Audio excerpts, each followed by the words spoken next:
Hey guys, and welcome back to Ultra Sun. We have successfully infiltrated the Shady House. It wasn't exactly hard, but we still have to get a few passwords to make it to Guzma himself. And spoilers, you can't just brute force your way through this by using the answers you got in the original Sun and Moon. No, this time the answers revolve around Plumeria's likes and dislikes, which I found pretty interesting, and also a bit annoying, because it took me about 4 or 5 tries to get a successful recording of this fucking part.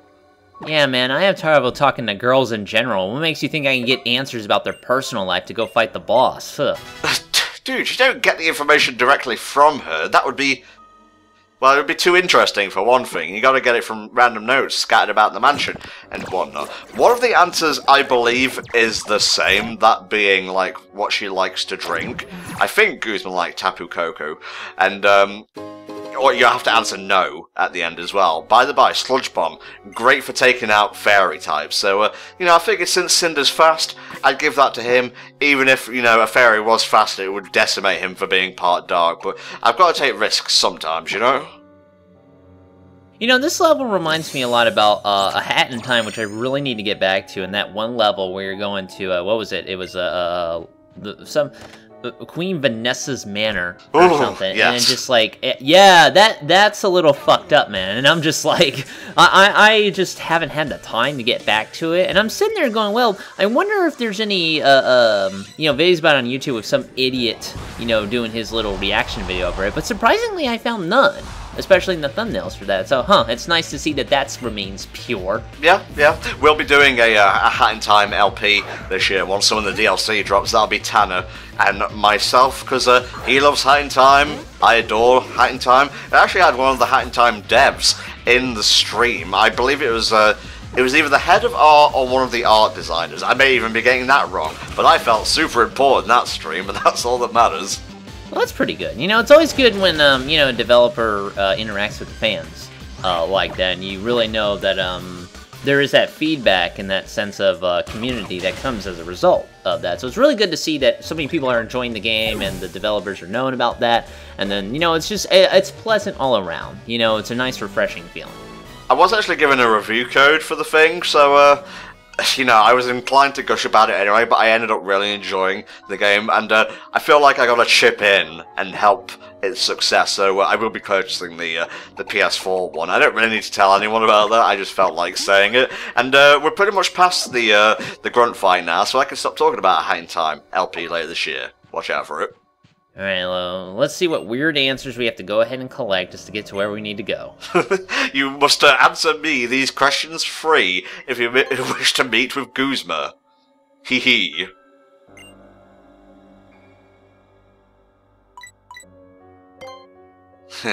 Not bad, but what about this? Where are you getting these passwords from, by the way? Is this you just already doing the part and knowing them?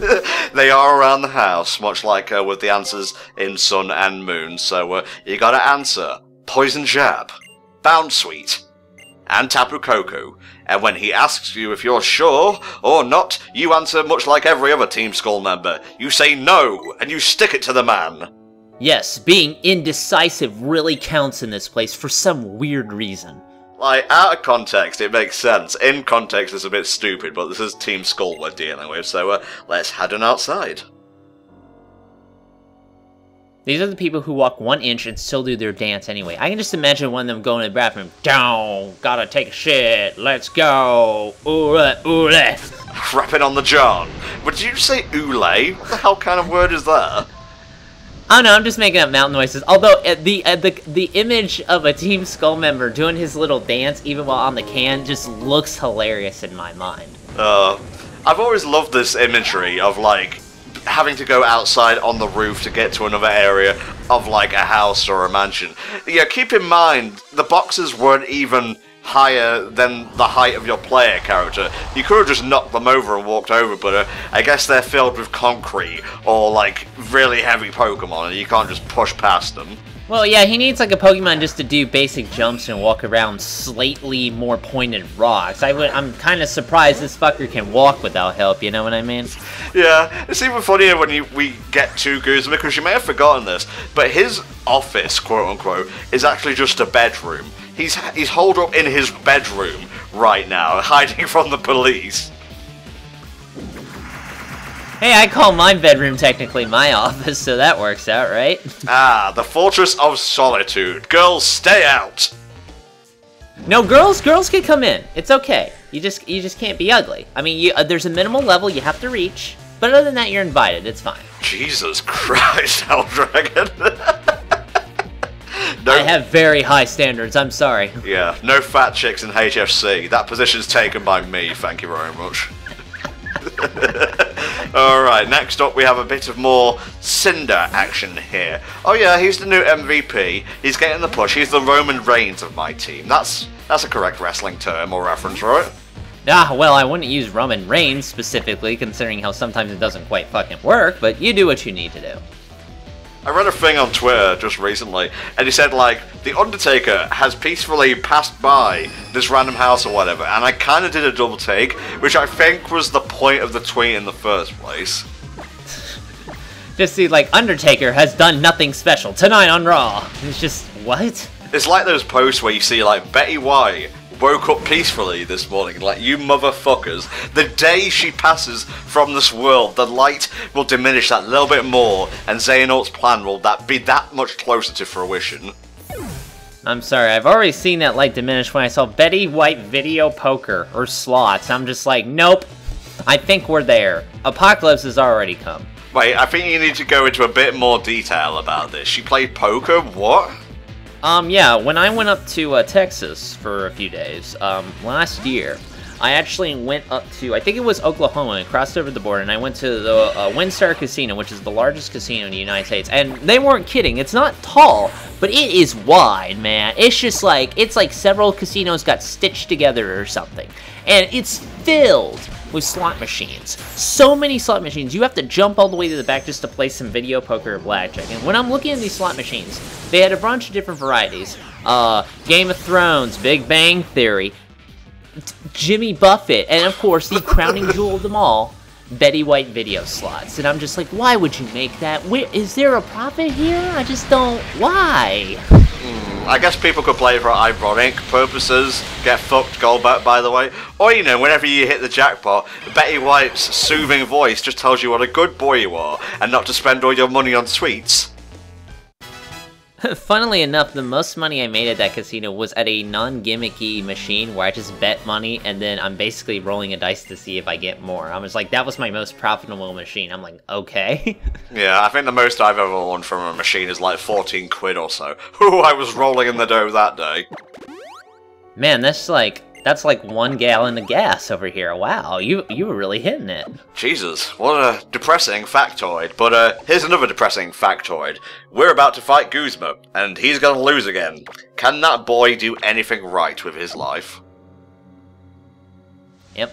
Yeah, you're just gonna go for the low blow right away. You're not even censoring it this time. This is Pokemon Ultra Sun, and I'm quite done with your shit, Guzma. So I'm just gonna hit you hard, hit you fast, and make you fucking wish you were never born. Well, I'm being ultra harsh because this is Ultra Sun, as you said. Yep, I just had a brewski and I'm ready to fight. Yeah, his daily brewski of Tapu Koko. Man, this dude must be shit-faced right now, am I right? Nice that you put down the tarp to catch the paint and whatnot, but if the paint goes around the tarp, maybe consider spreading out more tarp. Did we ever establish if the bottles back there were like beer or just bottles that were there because he likes to collect bottles? Put 2 and 2 together, mate. Think it's pretty obvious.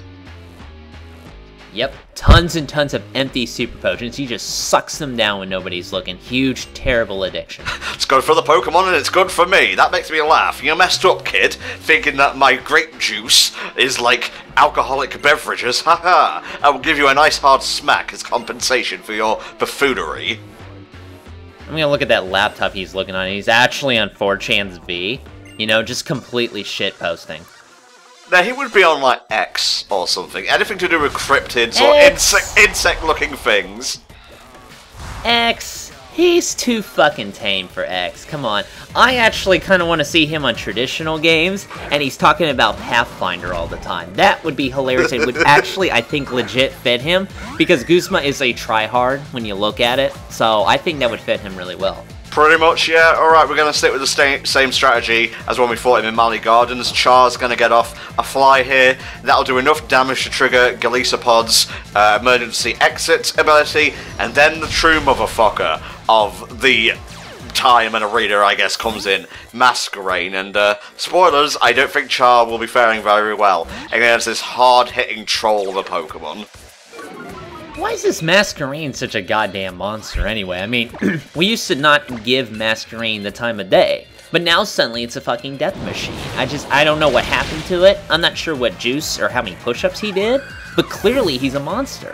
Who knows? Maybe they just wanted to buff it, because it was tricky in Sun and Moon, don't get me wrong, but I don't recall having this much trouble at all. I mean, in Sun, Masquerain, like I said, just kicked the shit out of my guys because my team wasn't quite prepared for the attacks it had, so I guess now that you're facing it earlier, you're kind of getting used to how it operates, and that does help, but it can still be difficult to deal with. Alright, Vicky, let's see if you can succeed where Storleon, the Great Wall of Poke-China, failed. Let's see if we can get Gigavolt Havoc off here. Yeah, see if you can zap him with the Big Bang attack. Nope, not enough, sorry. Goodbye, Mr. Jojo! I'm not sure if that would count as a JoJo, but let's just go with that. I get those two references mixed up all the time, but I'm too stuck in my ways to correct myself now, so enjoy a big fuck-off laser bolt to the face. Wait a minute, you can't eat that at all. His last thoughts before being horribly fried to death. I'm hungry. Boom.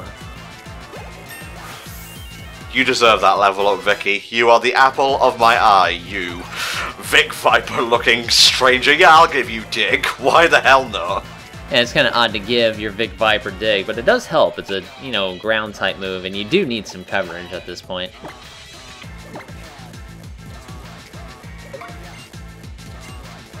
Listen to those fresh beats in the background. Like we've mentioned, not a fan of Plumeria's theme, but Guzma's is fire, shall we say. You know what, just have another Z-Power. Who gives a fuck about balance at this point? Yeah, whatever, just Rotom, just kind of interfere. I guess because this is a boss battle. I guess that helps. It's like when Mickey bails you out in Kingdom Hearts 2. Even when you don't need it sometimes, and you just suck, so, What do you think about Monsters, Inc. in Kingdom Hearts now that we've officially seen it, mate? Because you are not getting away without giving your opinions and reactions, Mr. Man. Well, no, I think that's gonna be really good. Heartless fit Monsters, Inc. really well. For that Toy Story, not really. I still personally would have preferred Incredibles, but I guess we'll deal with Big Hero 6. Because that's relevant now. But I guess really at this point, the thing I'm waiting for is for them to actually complete the third game in a series. That's going to easily be the biggest accomplishment here, I find. Yeah, you're not wrong. Couple of things. Number one, Big Hero 6 is relevant because it has a TV show ongoing. Oh yeah, that thing I've heard of, okay. I hear it's actually not bad. I haven't had a chance to watch it yet, or the inclination to do so. I like the theme song though. And also, oh god, my mind just went blank. Oh, this is terrifying. Alright, it's not Heartless in the Monsters, Inc. world. It's Unversed, who are born from negative emotions, making it even more right and applicable. Oh, I didn't look at them closely enough. I forgot Unversed were coming into the game, too. Oh yeah, well, Vanitas is back, so we have Heartless Noblies and Unversed all in the same game. Yeah, that's gonna be awkward when Sora finds out there's like a faced version of him running around committing evil. I hypothesized, like, that's why Vanitas, or at least Sora's in monster form when he first meets Vanitas in the Monsters, Inc. world. I'm sure he'll take off the helmet and we'll have to deal with that fucking, like, Freudian nightmare at some point, but in the meantime, no confusion for the viewers. Goodbye. Oh. He's a tough motherfucker, I'll give him that. They're pretty beefy for a bug type. Ooh, that looked like it hurt. It's called Throat Chop, what the hell did you expect?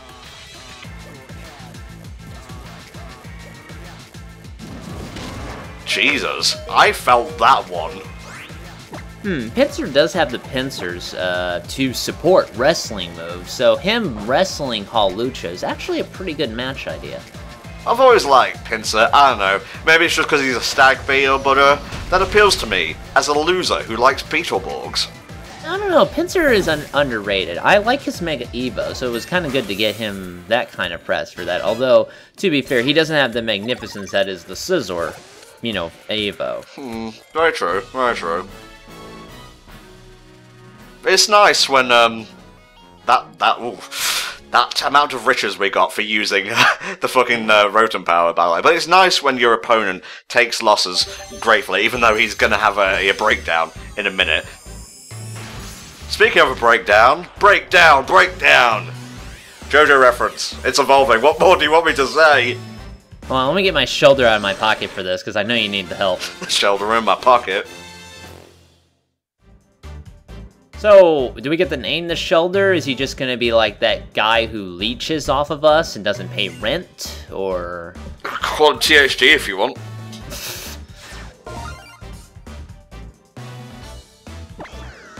That was not a joke. The commentary is now awkward. That wasn't a joke. No, that was real. I'm legit hitting you below the belt. Because I think you deserve it. I think you need a little reality check. Oh. I want to cuddle Slowbro. He looks so adorable.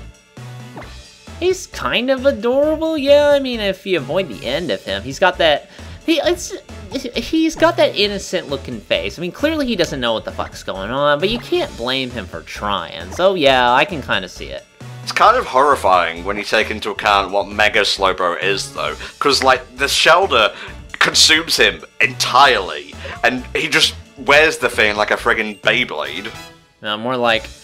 I don't know, it just looks like that's... I think, like, if they had one stage beyond that, it would just be like the Slowbro is, like, completely absorbed. Kind of like pulling, like, a, you know, a William Birkin kind of thing in Resident Evil, where the Shelder just keeps taking more and more of the body.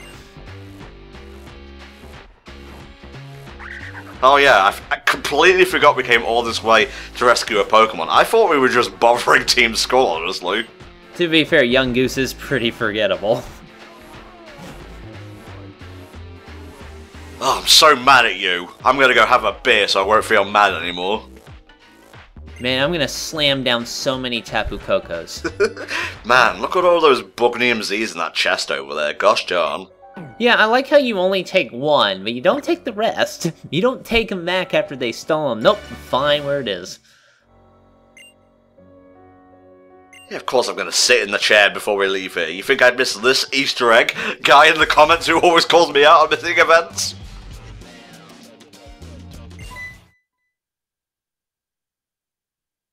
Just wanted to feel important for a change, sorry. Oh, well, if he's not here, I guess you can sit in the chair. Don't mind me. Delete the boss's browser history on your way out. He'll thank you later. Yeah, let's just give him a little bit of Bonsai Buddy to remember me by. Well, he's not coming back to this place, so, you know, if Guzma just punched us to the floor, he'd have every right to do so, because we basically made him homeless again. Unfortunately, that's a Chromebook, so he's not going to get much mileage out of that laptop anyway. Oh, I'm not smart enough to understand such a joke. By God. I'm not going to touch that. It's fine, I know how insultingly simple I am. I have the brain of a 4-year-old, but the body as fresh as a summer ham. I'm not going to touch that one either. Well, when you try to combine good commentary with Futurama binge sessions, it doesn't go well. Oh look, it's you, in Pokemon form. Yeah, that's probably going to be me in 40 years, let's be honest. I'm 30 now, so... Well, I wouldn't call him 70, he'd be more like 50-ish, I think. Shit, bitch, that's you now, complete with the bags around your eyes and everything. And that you know, that smile and optimism gone, that complete lack of life remaining within my pupils. I never caught the first time that he does the same pose RC Cola does. Well, they are kind of... Are they related? Or are they just acquaintances with each other? Well, she calls him uncle, but I don't know if that's like another Alolan or Hawaiian thing, like saying cousin, because I know I got caught out on that, like, during the Sun playthrough at one point, or prior to the playthrough. I think she's adopted. Can anyone in the comments help me out there, because I can't be asked to take 2 seconds to look it up. Yeah, I always consider it a term of endearment for that, but I also can totally see Nanu not turning away RC Cola. Because, you know, she just kind of, she means well, and, you know, he's a softie at heart, even though he doesn't really show it. She calls him Uncle. I'm just scrolling through here. Despite Acerola referring to Nanu as Uncle, they are not related, as stated on page 174 of the Pokemon Sun and Moon, the official strategy guide. Uncle and Auntie are often used as a label of endearment and closeness of a person of non-familial ties in Hawaii. So there you go. I still think he looks after her a little bit. I mean, that would work out, I think, and I actually kind of like that idea. So that's going to be my personal headcanon.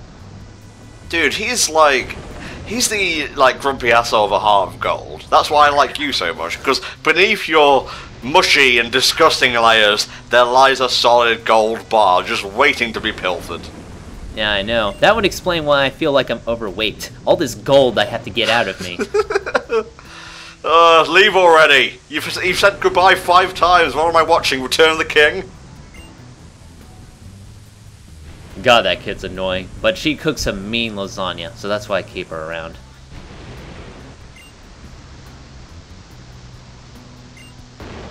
Got deep for a second there, Nanu. Jeez. Well, bye.